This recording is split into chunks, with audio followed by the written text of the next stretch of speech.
नमस्कार, SBT news में आपका स्वागत है। पेश है 27 अगस्त शुक्रवार सुबह 6:15 बजे राजस्थान की बड़ी खबरें। राजस्थान के शिक्षा विभाग ने स्कूलों को विद्यार्थियों के मानसिक स्वास्थ्य के लिए कक्षा में कुछ मिनटों के लिए योग्य क्रियाएं करवाने का सुझाव दिया है।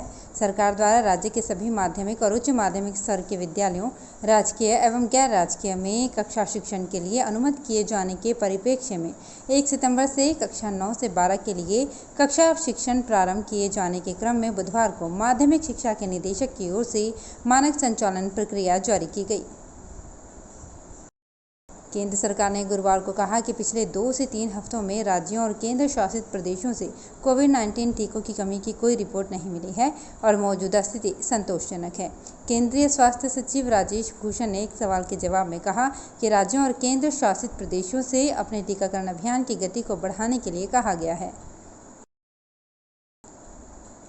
सूरतगढ़ थर्मल में कोयला खत्म होने के कारण गुरुवार को प्रदेश की सबसे बड़ी सूरतगढ़ तापीय परियोजना की 1500 मेगावाट की 6 इकाइयों से बिजली उत्पादन ठप हो गया है। कोयले की कमी के कारण सूरतगढ़ थर्मल सहित प्रदेश की विभिन्न तापीय परियोजनाओं से कुल 3360 मेगावाट उत्पादन ठप हो गया है। वहीं राजस्थान ही नहीं, नेशनल थर्मल पावर प्रोजेक्ट की दिल्ली और उत्तर प्रदेश स्थित 5 इकाइयां भी कोयले की कमी के कारण अगस्त माह में बंद हो चुकी हैं। इतनी भारी मात्रा में विद्युत उत्पादन ठप होने से प्रदेशवासियों को आगामी दिनों में विद्युत कटौती की मार झेलनी पड़ेगी।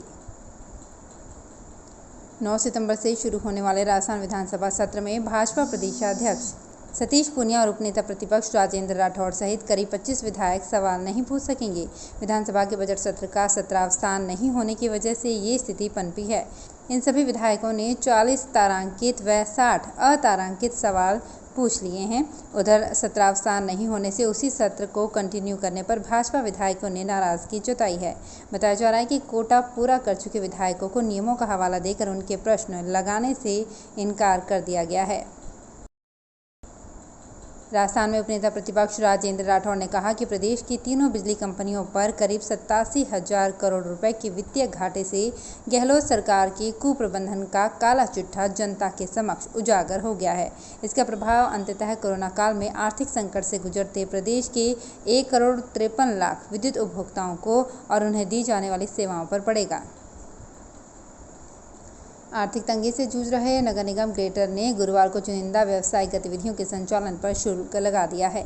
इन गतिविधियों के संचालन के लिए फिलहाल ऑफलाइन रजिस्ट्रेशन शुरू किया गया है। जल्द ही ये अनुमति ऑनलाइन मिलने लगेगी।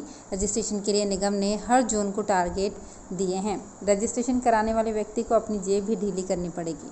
ग्रेटर नगर निगम इलाके में कोचिंग संस्थान, लाइब्रेरी, वाचनालय, hospital, nursing home, diagnostic centre, clinic, hostel और पीजी के संचालन के साथ ही तंबाकू उत्पाद बेचने के लिए अनुमति लेनी होगी। दिल्ली कॉमनवेल्थ गेम्स में स्वर्ण पदक जीतकर इतिहास रचने वाली सादुलपुर विधायक डॉक्टर कृष्णा पूनिया 28 अगस्त को अपने विधानसभा क्षेत्र में सर्व समाज के सहयोग से ओलंपिक पदक विजेताओं सहित राजस्थान के टोक्यो ओलंपिक में भाग लेने वाले खिलाड़ियों को सम्मानित करेंगी। पद्मश्री डॉक्टर कृष्णा पूनिया ने बताया कि राजगढ़ के सीनियर राजकीय उच्च माध्यमिक विद्यालय में करीब 1 दर्जन ओलंपियंस का स्वागत किया जाएगा। साथ ही इन खिलाड़ियों को नगद पुरस्कार से भी नवाजा जाएगा। सभी खिलाड़ियों ने कार्यक्रम में आने की स्वीकृति प्रदान कर दी है। नगर निगम उदयपुर अब पिछौला झील में क्रूज नहीं चला सकेगा। कोर्ट ने क्रूज चलाने पर रोक लगा दी है। कोर्ट ने इसे 15 दिन में झील से बाहर निकालने के भी आदेश दिए हैं। इस लंबे चौड़े क्रूज को नगर निगम ने ही झील में उतारा था। मामले में तेज शंकर पालीवाल, जयदीप पालीवाल और अशोक पालीवाल ने राजस्थान सरकार, नगर निगम और जल संसाधन विभाग के विरुद्ध धारा 151 CRPC के तहत न्यायालय में आवेदन पेश किया था। कांग्रेस नेता राहुल गांधी ने देश में कोरोना महामारी के मामलों में हो रही बढ़ोतरी को लेकर केंद्र सरकार पर आरोप लगाए। उन्होंने ट्वीट करके कहा कि कोविड-19 के मामलों में वृद्धि चिंताजनक है और वैक्सीनेशन को गति दी जानी चाहिए ताकि अगली लहर में महामारी के गंभीर प्रभाव से बचा जा सके। कृपया अपना ध्यान रखें क्योंकि भारत सरकार बेचने में व्यस्त है।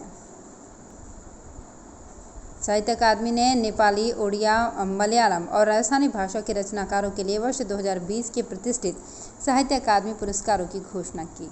अकादमी ने एक बयान में बताया कि साहित्य अकादमी के अध्यक्ष डॉक्टर चंद्रशेखर कंबार ने नेपाली, ओडिया, मलयालम और राजस्थानी भाषा में साहित्य अकादमी पुरस्कार 2020 को अपनी स्वीकृति प्रदान की है। उसमें बताया गया है कि नेपाली के प्रख्यात लेखक शंकर देव ढकाल को उनकी कृति किराया को कोह के लिए और राजस्थानी के प्रख्यात लेखक भंवर सिंह सामोर को उनकी कृति संस्कृति री सनातन दीठ के लिए पुरस्कृत किया गया है। चित्तौड़गढ़ भीलवाड़ा मार्ग पर स्थित एक बैंक के बाहर से 2 बदमाशों ने एक्टिवा गाड़ी की डिक्की खोलकर उसमें रखे 3 लाख रुपए पार कर लिए। मौके पर पहुंची पुलिस ने सीसीटीवी फुटेज खंगाले। फुटेज में 2 बदमाश स्कूटी के आसपास घूमते नजर आ रहे हैं। मौका देखकर दोनों ने स्कूटी को साइड में ले जाकर डिक्की खोलने का प्रयास किया। खुलने के बाद उसमें रखे 3 लाख रुपए लेकर भाग जाते हैं। ये स्कूटी जयशंकर गोल्डन ट्रांसपोर्ट का कर्मचारी राहुल सिंह की थी। चौमो उपखंड इलाके चिथवाड़ी गांव में गुरुवार को राष्ट्रीय लोकतांत्रिक पार्टी के संयोजक और नागौर सांसद हनुमान बेनीवाल ने पंचायत समिति सदस्य व जिला परिषद के पार्टी प्रत्याशियों के समर्थन में चुनावी सभा को संबोधित किया। बेनीवाल ने भाजपा और कांग्रेस के बारे में कहा कि दोनों ही पार्टियां मिली हुई है। इन दलों के नेता चुनाव के समय वादे करते हैं, लेकिन चुनाव के बाद ये नजर नहीं आते हैं। पंचायत चुनाव को लेकर दौसा जिले की सिकराय, बैजूपाड़ा और महुआ पंचायत समिति क्षेत्र में जिला परिषद एवं पंचायत समिति सदस्य चुनाव के लिए प्रथम चरण का मतदान गुरुवार को शांतिपूर्वक संपन्न हुआ। इसके साथ ही पंचायत समिति सदस्यों के 71 वार्डों में प्रत्याशियों का भाग्य ईवीएम में बंद हो गया है, जिनके भाग्य का पिटारा 4 सितंबर को खुलेगा। जालौर सिरोही सांसद देवजी पटेल ने गुरुवार को जिला परिषद व पंचायत समिति चुनावों के लिए भाजपा प्रत्याशियों के समर्थन में पंचायत समिति सिरोही के विभिन्न गांवों में जनसंपर्क किया। इस दौरान सांसद पटेल ने गहलोत सरकार की विफलताओं को गिनाया। सांसद ने कहा कि इस सरकार ने किसान भाइयों और युवाओं के साथ कुठाराघात किया। कांग्रेस ने सरकार बनने पर 10 दिन में किसानों की कर्ज माफी का वादा किया था, लेकिन आज भी कर्ज माफ नहीं हुआ है। भीलवाड़ा जिले में प्रत्येक ब्लॉक मुख्यालय पर सामाजिक सुरक्षा अधिकारी कार्यालय खोलने की घोषणा 3 साल में ही पूरी नहीं हो पाई है। 3 साल में सिर्फ एक ही अधिकारी की नियुक्ति हो पाई है, जबकि 14 कार्यालयों में से एक को भी स्थायी ठौर ठिकाना नहीं मिल सका है। 3 साल पहले राज्य सरकार ने प्रदेश में सामाजिक सुरक्षा के तहत विभिन्न सरकारी योजनाओं के क्रियान्वयन एवं लोगों को जिला मुख्यालय पर आने की मजबूरी से मुक्ति दिलाने के लिए प्रत्येक पंचायत समिति मुख्यालय पर सामाजिक एवं न्याय अधिकारिता विभाग के अधीन एक सामाजिक सुरक्षा अधिकारी कार्यालय खोलने की घोषणा की थी। तो फिलहाल इस बुलेटिन में इतना ही। फिर हाजिर होंगे कुछ और बड़ी खबरों के साथ। एसबीटी न्यूज के और भी वीडियोस को देखने के लिए हमारे चैनल को सब्सक्राइब करें और नोटिफिकेशन पाने के लिए बेल आइकन को प्रेस करें।